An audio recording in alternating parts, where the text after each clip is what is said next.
өнөөдөр шүүхийн шийдвэр хэрэгтэй холбоотой Гэмбүргийн шүүх бол 2 өдөр хэлцэж өнөөдөр шүүхийн шийдвэр эцэслэн гарлаа.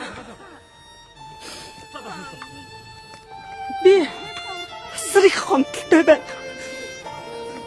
Би өнөөдөр хүртэх хугацаанд би Монгол улсынхаа шүүхт итгэжсэн. Энэ гэмтэрэгт холбоотой 3 шүүгдэгч байсан.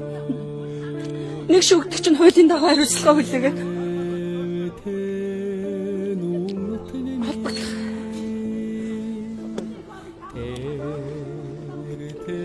яллаа. Нөгөө хэрэгт холбогдсон 2 яллагдагч өмнө 90 хоногийн өмнө хохирогч статустай байсан. Өнөөдөр хүртэх хугацаанд яллагдагч гэсэн статусаар орж ирээд өнөөдрийн энэ мөрдөн байцын хаалб энэ хяналтын прокурор нарын хариуцлагагүй үйлдэлээс болоод цагаатж байна.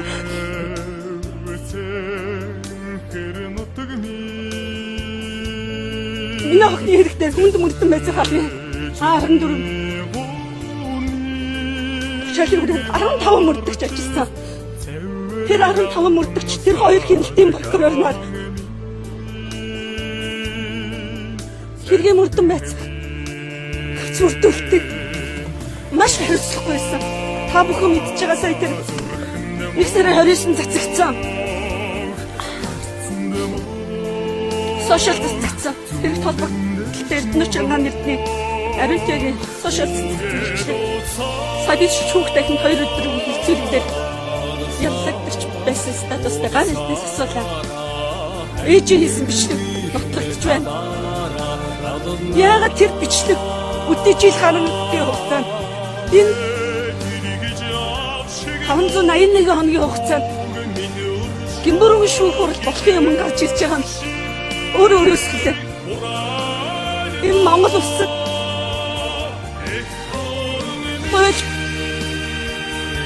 тэр хяналтын прокурор Монгол улсын нэрийн өмнөөс яллагт үйлдвэрлэдэг прокурор нар нийслэлийн прокурор энэ охины хэрэгтэр ажилласан.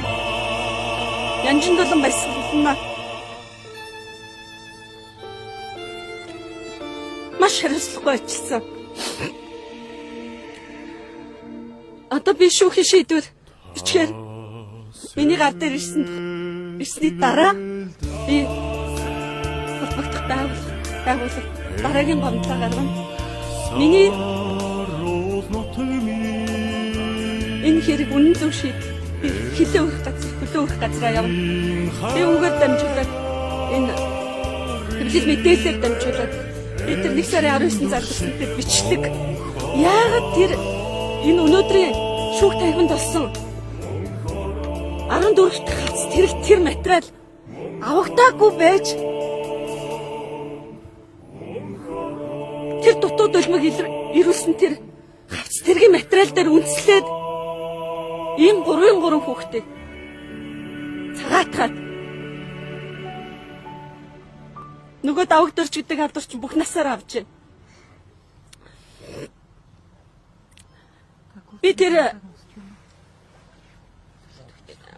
очлоо. Ганэртний ээжээс гарсан тэр бичлэгээ би холбогдох байгууллагад би маргааш нь өгсөн. 11 мөрдөн байцын хаалбын тусгай субъектэд 102 бүх холбогдох байгууллагад өгсөн. Би хуулийн байгууллагад гаргасан гомдлын хөсөлтийг аваад дараагийн би байгууллагад би хандна.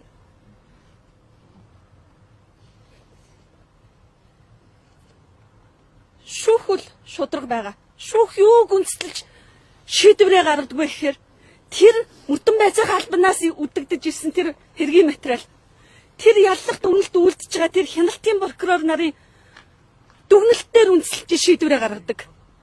Тэгэхэд манай Монгол улсад яаж вэ? Бүхэл бүтэн мөрдөн байцаа хаалб. Бүхэл бүтэн хяналтын прокурор. Миний охины хэрэг дээр харалтаа, кейсийн та нар харалтаа. Хяналтын прокурортой холбоотой ёс зүйн хурлаа шийдвэрлэгээгүй байж шүүх хурлыг болгосон. Би асар их гомдолтой байгаа. 14 минутын бичлэгийн талаар яригдаад байгаа шүү дээ. Та ер нь одоо Тэр бичлэг өнөөдөр тавигдсан.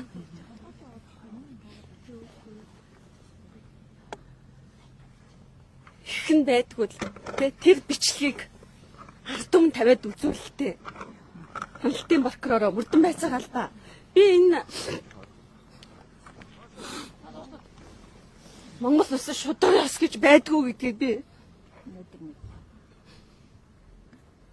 энэ жил гарангийн хугацаанд энэ 581 хоногийн хугацаанд би харлаа.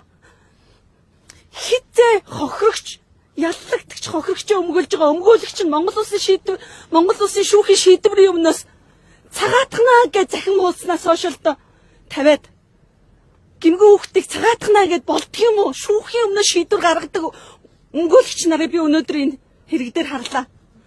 Өгсөн үг хэлэх биш гэж.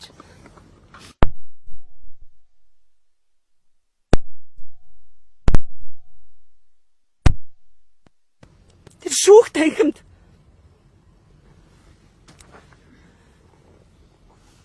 би асар их гомдолтой байна. Тас.